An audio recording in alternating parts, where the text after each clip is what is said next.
Okay, let's keep going. So this says change one number in the equation so the graph goes through the points. Okay, this took me a little while because I was looking at it all wrong. Let's take a look at what they're telling us. They're telling us the graph of f of x is this. And they want g of x to go through these. So let's see what's going on. They've already tried. They put a -1/2 in the front. They put a -2. So let's see what's going on if we do that. The -1/2, well, the negative is going to make it flip vertically to look like that. And then the 1/2 is going to make it half as tall. That's a vertical scale. So instead of going up to 4, it's going to become half. It's going to become to 2. Okay? So let me show you. The point where our vertex is, it's at 4, 0. But because of that 1/2, it's going to get multiplied. No. Wait, what am I saying? No. Mistake. I apologize. Let's go back.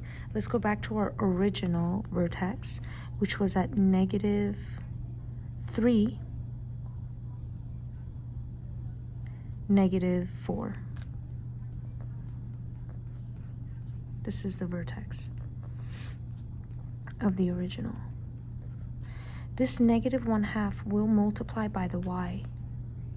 So that 4 will be multiplied, the -4 will be multiplied by -1/2 to turn into a +2. That's going to change my vertex to -3, 2. So it falls right here, -3, 2. And this is what that graph looks like. Okay. And now this is where we're at. We've taken care of this. But we still have this, which is telling us to go to the right 2. So if this goes right 1, 2, it falls here. Doesn't quite make it all the way over like it's supposed to. So this is the number that we're going to need to change. So let's take a look here. 1, 2, 3, 4, 5, 6. We're going to want to go to the right 6 instead. So we want the -1/2 f of x minus, but not 2, 6. And that's the one number that we changed, the 2 to a 6. Okay, let's keep it going. Let's write an equation in terms of h of x that goes through these points. Okay, so this appears to have a vertical scale. Why do I think it has a vertical scale? No, I'm actually wrong about that. But let me tell you how I figured out that I was wrong about that. If you look at this point right here, and then you look at what it does after that. After that, it goes, when it goes to the right one, it goes up 2.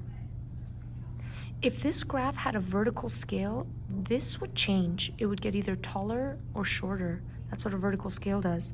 But when I look at what's happening here, it goes from here also to the right one and up 2. These guys are actually exactly the same width. Or the same height. The reason it looked like maybe it wasn't is just that I'm looking at different parts of the graph. So not a vertical scale. It looks like all that's happened is we have just moved 1, 2, 3, 4 down. So this is h of x, but down 4, -4. Okay? It's back to school night. The bells are ringing every 10 minutes and 5 minutes. So I'm trying to do as much of this as I can before the noise comes. Okay, let's see what we've got here. They want the graph to become this. Well, now look. From the center here, this thing when going to the right 2, it goes up 2. And this one also goes the same relationship of over 2, up 2. So the height or width of these two graphs is the same. There is no vertical scale happening. It looks like what I really need is to reflect it. And remember, this guy you could reflect either horizontally or vertically, and it would still end up turning into that shape. So choose whichever one you want. I'm just gonna go with vertical this time, you guys. So I'm gonna say negative h of x, and then if I were to flip it vertically, I'd end up with this. So then I would just need to go 1 and 2 to the left. So I would need a plus 2 inside those parentheses.